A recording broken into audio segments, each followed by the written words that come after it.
kita akan membahas tentang toharoh. Ada yang tahu toharoh? Bersih. Ya. Bersih. Salah lagi? Bersih. Terus? Next. Mengenai dari toharoh ialah toharoh berasal dari bahasa Arab. Satu sinonim dengan kata an-nazafah yang berarti bersih, yaitu bersih dari segala bentuk kotoran, baik yang kasat mata sebagaimana najis ataupun yang abstrak tidak terwujud sebagaimana aib. Sedangkan menurut istilah adalah melakukan ritual ibadah yang dapat menjadi penyebab diperbolehkannya mendirikan sholat seperti wudu, tayamum, mandi, dan lain sebagainya. Toharoh ialah perintah agama untuk bersuci dari hadas dan najis. Kedudukan bersuci dalam hukum Islam termasuk amalan yang penting. Lantaran salah satu syarat sah sholat adalah diwajibkan suci dari hadas dan najis. Pengertian toharoh. Toharoh berasal dari bahasa Arab. Satu arti dengan kata an-nazafah yang artinya bersih dari segala bentuk kotoran, baik tidak seperti najis ataupun next. Nah, alat untuk melakukan toharoh atau bersuci ialah air, debu, alat penyamak, dan batu istinja. Alat-alat toharoh ini menurut pendapat ulama adalah pada mazhab Syafi'i. Sementara menurut pendapat ulama mazhab Hanafi, mengeluarkan cahaya matahari atau udara juga merupakan salah satu jenis alat bersuci. Berikut adalah sebutannya. Yang pertama, air. Air terbagi menjadi 4. Air suci yang mensucikan dan tidak makruh digunakan. Tahir mujahir. Ghairul makruh istiqamah. Pada anggota tubuh atau disebut juga dengan air mutlak. Secara definisi, air mutlak adalah air yang tidak memiliki identitas yang mutlak. Qayyid lazim, seperti air sumur, air laut, air sungai, dan sebagainya. Ini mengecualikan seperti air teh. Jika dipindah kemanapun, tempatnya akan selalu disebut dengan air. Macam-macam air mutlak yang bisa dipakai untuk bersuci ada 7. Air hujan, air laut, air sungai, air sumur, sumber mata air, air es ataupun salju, dan yang terakhir air embun. Ketujuh macam air ini kemudian disederhanakan lagi menjadi 2 kelompok, yaitu air yang turun dari langit dan air sumber yang keluar dari bumi. Mata air sumber yang keluar dari bumi. Di antara ayat yang menjelaskan tentang ini yaitu firman Allah Subhanahu wa taala.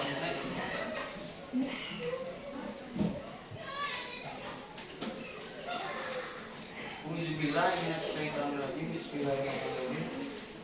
Wa yunazzilu 'alaikum minas sama'i ma'al liyutahhirakum wa yuziba ankum ritsas syaitani wal yadita ala qulubikum wa yusabbita bihi. Yang artinya Allah menurunkan air hujan dari langit kepadamu untuk menyucikan kamu dengan hujan. Quran surat Al-Anfal surah ke-8 ayat ke-11. Mau tulis dulu suratnya? Dah. Next. Kedua,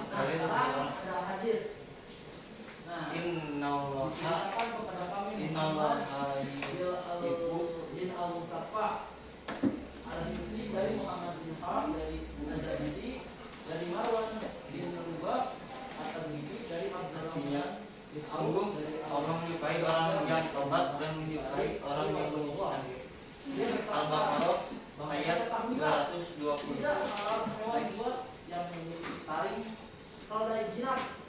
Nah, dalam metode menghilangkan hadas ada beberapa cara agar hadas kita bisa hilang. Di antaranya yaitu melalui wudu, mandi dan tayamum. Wudu dan mandi menggunakan media air, sedangkan tayamum menggunakan debu. Masing-masing akan dijelaskan sebagai berikut. Wudu. Pengertian wudu secara bahasa adalah sebutan bagi suatu pekerjaan yang mencakup fardu dan sunnah. Sedangkan secara istilah adalah sebutan untuk pembasuhan beberapa anggota tubuh dengan niat dan metode tertentu. Mandi menurut bahasa yaitu mengalirkan air pada sesuatu secara mutlak. Sedangkan pengertian mandi menurut istilah ahli fikih yaitu mengalirnya air pada seluruh badan dengan niat tertentu.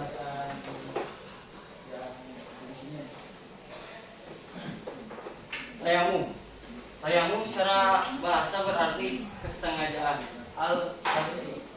Sementara menurut syarah yaitu mendatangkan debu yang suci sampai ke wajah dan kedua tangan sebagai ganti wudu, mandi atau membasuh anggota dengan syarat-syarat tertentu.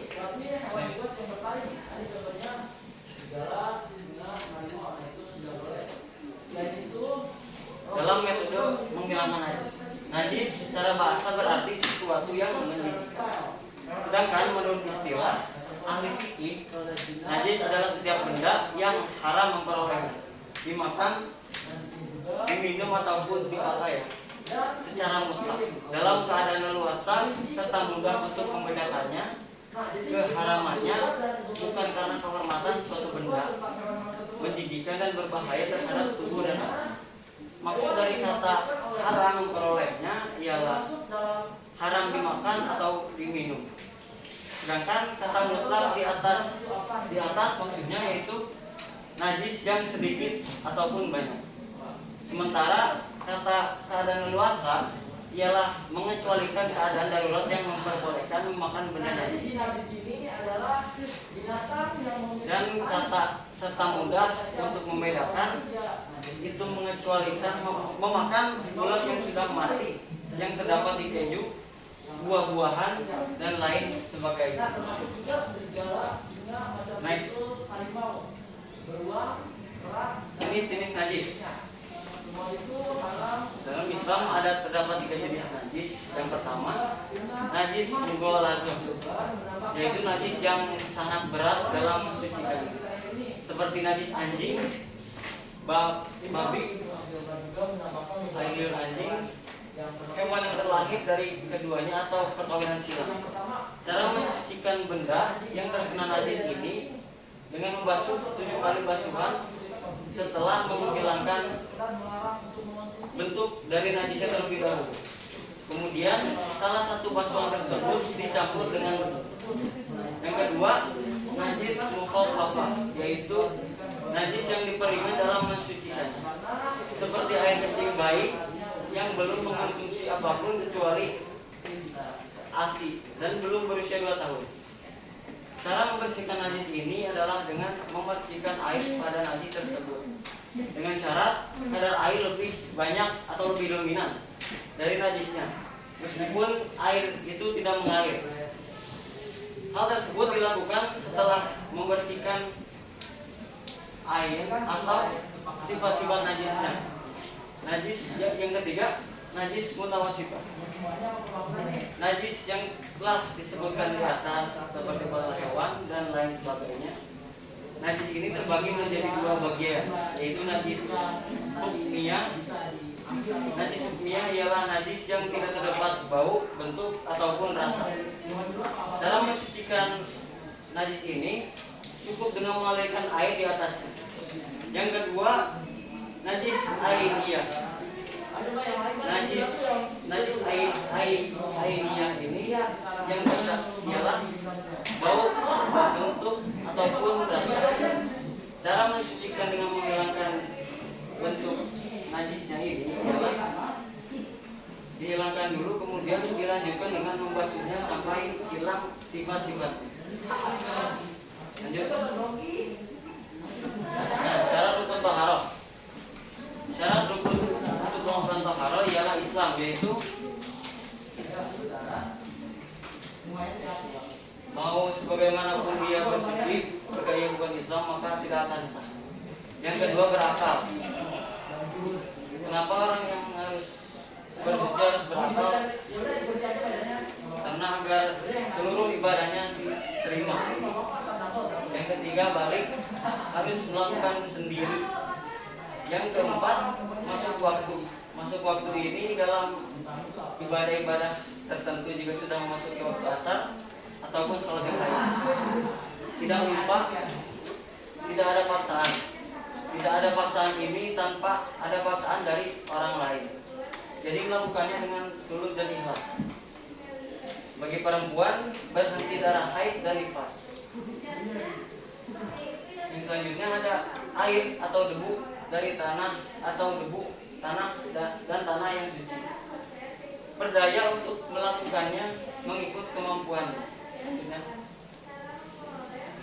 Nah, seperti yang tadi akan saya jelaskan, Islam, maka bersucinya orang non-muslim hukumnya tidak sah. Walaupun ia melakukan sesucinya sesuai dengan rukunnya, maka itu tidak akan sah. Tamyiz, yaitu pintar. Dalam masalah thaharah tidak disyaratkan balik atau batasan usia. Sekiranya ia sudah pintar, maka bisa sah. Untuk batasan tamyiz sendiri ada beberapa pendapat. Ada yang mengatakan batasan tamyiz adalah anak sudah bisa mandiri sekiranya ia mampu makan, minum, buang air, dan kebiasaan lainnya sendiri. Dari syarat tamyiz ini bisa diambil pengertian bahwa orang yang gangguan jiwa dan anak yang belum bisa mandiri maka tidak akan sah. Juga tidak ada perkara yang menghalanginya sampai air masuk anggota yang dewasa seperti lilit, minyak yang menggumpal, cat, tinta dan sebagainya. Berbeda halnya tinta atau henna yang hanya menyisakan bekas warna saja, maka hukumnya sah. Tato, nah dalam tato ini masih banyak permasalahan. Bagaimana jika seseorang berwudu tapi masih ada tato? Dalam permasalahan wudu bagi orang yang bertato masih banyak. Yang keempat, pendapat tergantung pada posisi tato tersebut. Jika menutupi kulit, maka sesucinya tidak akan sah. Bila di dalam kulit, maka sesucinya bisa sah. Akan tetapi hukum tato sendiri haram. Hanya Allah yang tahu. Wallahu a'lam bishawab. Menggunakan air yang suci dan mensucikan, yakni air tersebut masih murni dan tidak tercampur perkara lain dapat berubah dengan air dari warna, bau dan rasa. Dan juga air belum digunakan untuk menghilangkan hadas maupun najis.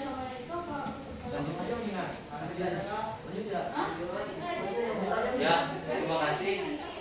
Jika ada beberapa pertanyaan,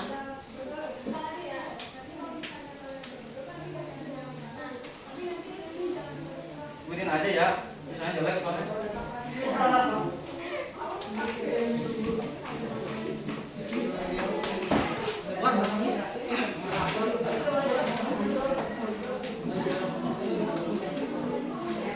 Apa yang dimaksud dengan thaharah? Yang kedua, ada berapa jenis najis? Yang ketiga, apa dalil dari thaharah? Yang keempat, sebutkan rukun-rukun thaharah. Nah, 2 menit ya.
Sudah? Belum? Belum. Berasa lanjut dulu.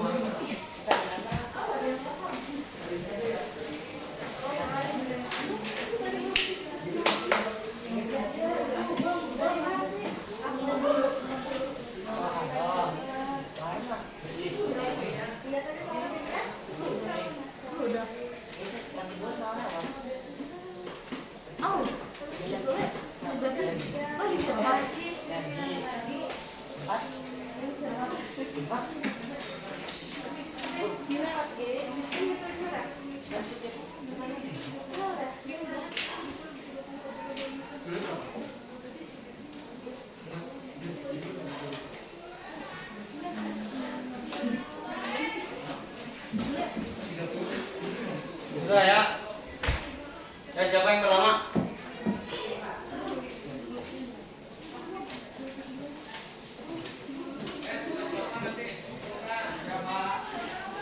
Apa yang masuk dengan taharoh?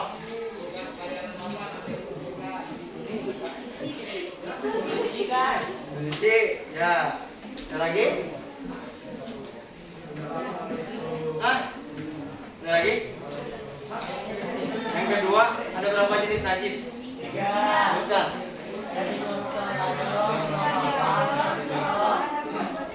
Ya. Apa dalil dari pengaruh? Apa ayat? 12 kayaknya. 8 kayaknya. Nama surahnya.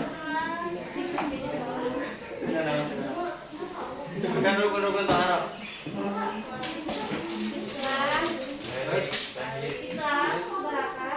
Islam berakal ya. Terus balik. Masuk waktu terus.